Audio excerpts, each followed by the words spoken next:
Okay, so let us continue now our discussion. It seems that most of you are already here. But before that, let me just check if you guys are already in front of your computers. Just give me a quick thumbs up just to let me know that you guys are already ready.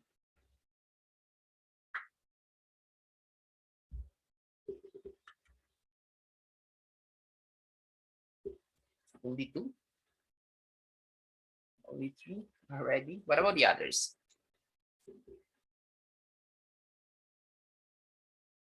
5, 6. Anyway, so let us continue now. So the last step is, of course, review the algorithm. Okay, so analyze algorithm by identifying the good thing about it and its limitations. In other words, define the scope of the algorithm, what it can and cannot do. So the good one in here is the higher level algorithm partition the problem into three rather easy sub problems. So this seems like a good technique. However, of course, it has limitations. So this algorithm solves a very specific problem because the zero and the flower are in very specific locations. Okay, so this algorithm is actually a solution to a slightly more general problem in which the year starts anywhere and the flower is 3 spaces directly ahead of the zero. So with this analysis, the next thing to do is code the algorithm. Okay, or probably before you can proceed to the actual coding, try to eliminate these limitations. Okay, so with that you'll be able to improve more your step 3 and then step 5, step 4 rather. Okay, so that is the main advantage of reviewing your algorithm. So is it applicable in everything? Is it a dynamic algorithm? Can you apply it in more general sense? Okay, so if you can solve that problem right away after viewing the algorithm, then you'll be able to, save uh, more time once you have encountered similar problem. Okay, because what if the zero is started right here or right here? Then you cannot apply this one anymore. Okay, so you have to find an algorithm that is feasible. Okay, in more general sense. Okay. So that's it for the first major topic, which is the algorithm. So any questions or clarification so far from the start up to the step 5?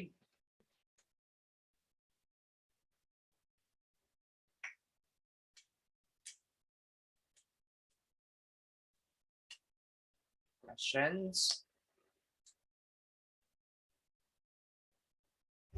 Okay, so I guess none. So let us proceed now to the second major topic, which is the data structure. So this is the techniques to access, manipulate, and store data. So this is also a way of collecting and organizing data to perform operations. And this is also a building blocks of any program or the software. So in any, in any program, in any software, in any application, we always have a structure, okay, or a data structure. So we have two types of data structure. So the first one is built-in data structure, and the second one is user-defined data structure. So for the built-in data structure, so this is primitive data structures, and then this is a predefined way to store data where set of operations to be performed on the data are also predefined by the system. While the other one is a user-defined data structure. So this is in non-primitive data structures, and structures, operations, and attributes were defined during the compilation or runtime. Okay, so for you guys to know the different types of data structure, so let's go down below right here. So we have the built-in data structure. We have a list, we have dictionary, we have tuple, and then set. While on the user-defined data structure, we have the stack, queue, tree, linked list, graph, and then hash map. So those are the types of data structure. So built-in data and then user-defined data. Okay. And then the next one is the importance of data structure. So I think this is a very straightforward thing. So as you were reading the description, you already know the importance of it. So data structure is used to handle the following challenges in software design. So number one is processor speed. The software must match the processor speed for optimum use of the processor. Okay, so in processing something in every process, of course, it has to follow some certain steps. So a structure is very, very important. With that, it will be able to know where to fetch, where to store, how to fetch, how to store, when to fetch, when to store, and so on and so forth. Okay, because if it's random, like you don't know where to fetch, where to store, how to fetch, how to store, then of course it will be a big problem. Okay, it will not work properly. Second one is data search. So with the growing industry of data analytics, it needs a high-level data structure to handle its operation efficiently. Okay, I think this is very straightforward. And the last one is multiple requests. So a data structure supports multi-threading ability of the processor. Well, of course, that depends on the processor itself and how many processes it can process at a time. Okay, so of course we have one time, one process, one output. Before, those are the first processors. Okay, but of course right now we have the multi-threading, multi-processor processor nowadays. Okay, so multiple requests. And then we have the operations on data structure. Of course, we have traversing, insertion, deletion, searching, and then sorting. So I think this is also very straightforward. Traversing is to check each data in storage. Insertion is you're going to add new data in storage. Deletion is, of course, you're going to remove data from storage. And then searching is to traverse the storage in order to find a specific data. And then sorting is to change the order of the data in storage. Okay, so those are the operations that can be done under a data structure. So the next one is data structure in Python, which we had a while ago. Okay, so this is the example of the types of data structure, which is the built-in data and then the user defined data structures. So that's pretty much it for the module 2. Any questions or clarification so far? Done, sir. Clear, sir. Sir. Okay then. So yeah, that's it for the week 3 and 4. Again, for the module 1.1, just watch the pre-made video later on. So before we end our meeting, let's just go over. Anyway, I can show this one to you guys now since I don't know what maybe Mom Tere or Mom Suarez did this. You can take an unlimited laboratory act 3 and then laboratory act 4. So you have unlimited attempts for this one. Okay, so eventually you guys will be able to see this one later on. But before that, let's start with the first activity, the condition and looping statement. So we have letter A here, just convert the given Java program to Python. So that is why the prerequisite of this one is the OOP. So you must at least know the syntaxes in Java, because if you don't know, then you will not be able to convert this one into a Python. Okay, so that's it for the letter A. Just simply convert this entire code right here into Python. And then the next one is create a Python program to solve the given problem below. So just write a code that prints a value of this one. And then for x between 0 to 10, and then the step 2, we have incrementing by 2 rather, step 2. And then add an additional procedure when x reaches 20, it exits the loop. So use any looping statement for this one. You can use for loop, while loop, and then what is the other one?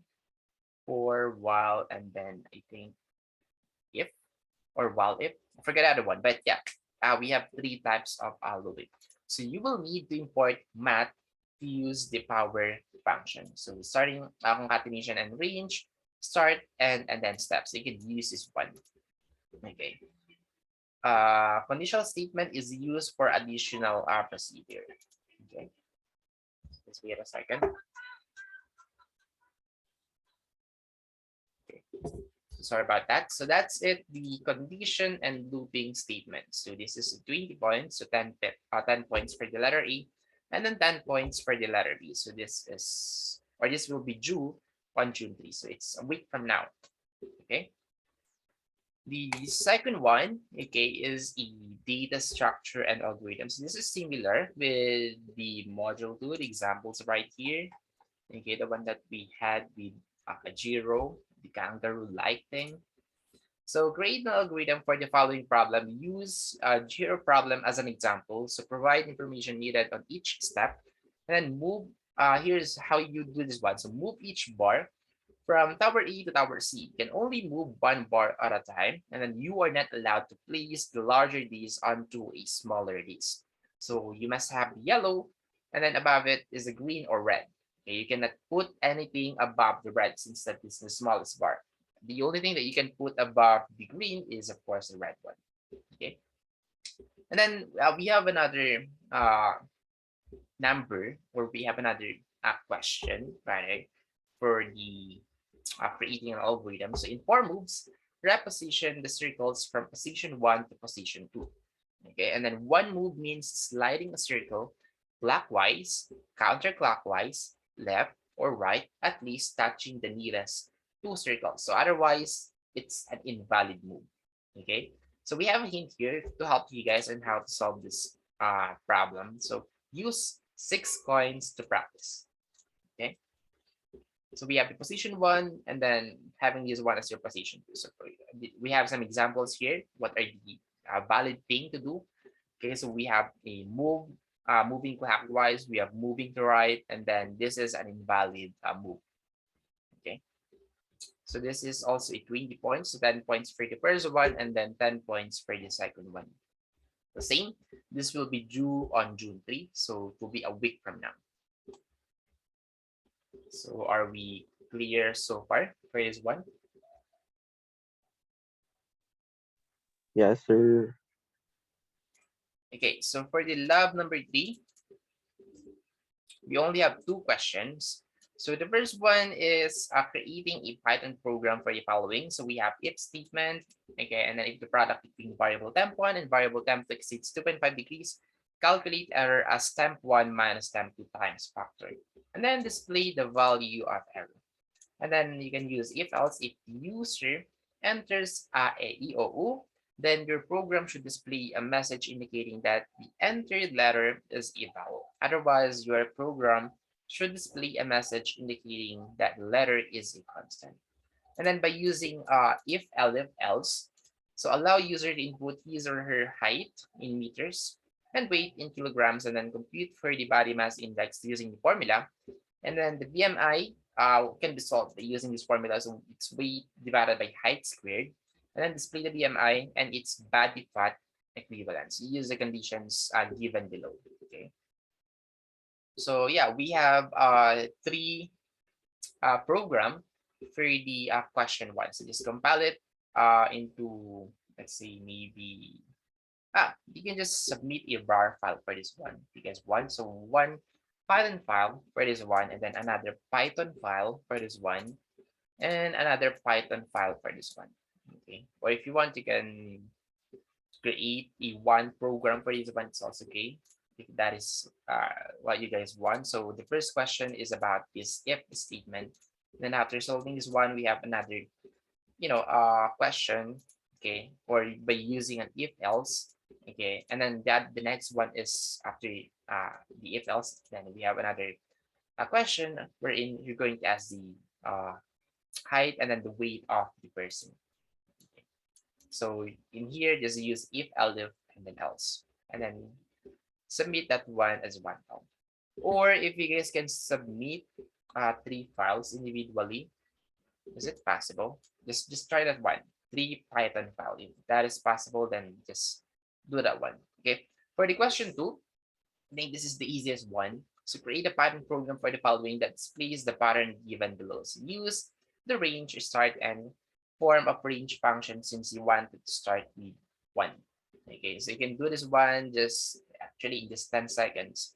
So by changing a certain number, once you're done with the module 1.1, this is actually the last topic of the module 1.1. Sir, Right here. Yes? sir, pwedeng zip file isend sa quiz? Isa lang po yung tinitake niya. Zip file na lang. Okay. So yes, that is one way also. Just compress that one. Okay, that let's say for this one, compress that 3 file, okay, into a zip file, and then just submit that zip file right here. Okay. Kung hindi pwedeng Yes, sir. tatlo, yung tatlong file. Okay. For this one, it's just really one file. Okay. For your lab number 4, so we have 3 questions right here, which is quite long. So I will not be reading them anymore. So it's like storytelling. Once upon a time there was a land, etc., etc. So this is the test data, and then here are some expected output. Okay. So yeah, just do this one. Okay. So similar siya sa kung ano man yung combined knowledge you guys will learn in module 1.1 and then module 2. Okay. So sobrang haba. So hindi ko na iisa-isahin. Okay. So this is your lab number 4. Anyway, you guys will be able to answer them once you're done with the module 1.1 and then module 2. So all of them will be due on June 3, so a week from now. And we have one more meeting tomorrow. However, again, we will not be able to meet tomorrow. So just use that time, that 4 hours to finish all the laboratory so that you guys don't have any problems on next week anymore. Okay. So yeah, that's it. I will not add a discussion part anymore, okay, since this is already quite a lot. And the next meeting for our limited face-to-face, so the same. Maybe I'll just record a Zoom meeting since the Zoom meeting. I'll just record the video, okay, in discussing the module 3 and then module 3.1. And then you can use the time on Friday from 7:30 to 9:30 for the group 1 and then 9:30 to 11:30 for group 2 to finish these activities. So also 4 activities for this one. Okay. And then this is already, or these are already the last activities that we'll be having before your midterm exam. So here, week 4 is your midterm exam. And then before that, so of course, this will be due. So June 3, right? Correct. June 3. Yeah. And then June 3 will be our face-to-face. So for the these activities are released after lab number 6. They will be due on June 10. And before you guys will take your exam on June 17, maybe I'll set a date where you guys can take the quiz. Okay, we have a midterm quiz from module 1 to module 3.1. Okay. And then June 17 will be your midterm exam. Okay, so we have 2 parts for this one. We have the laboratory app, which is 50 points, and then we have the midterm exam itself, which is 100 points. Yes, the exam will be online again. So you guys are not going to school, will take the exam. So June 17, you guys will be at your homes or boarding houses. Okay. So are we clear so far for this one? Yes, sir. Okay, so yeah, that's it for today's meeting. Just in case that you guys have a question in the future, just let me know. Just message me via Canvas or my Facebook. So yeah, that is all for today's meeting. So as always, thank you guys for coming. Blessed day to all of you, and then keep safe. Thank you, sir. Bye, sir. Thank you, Bye. sir. Bye, Yes, sir. Eat well. Goodbye. Happy friend. Sleep well, aga-aga. Thank you, sir. Love you, sir.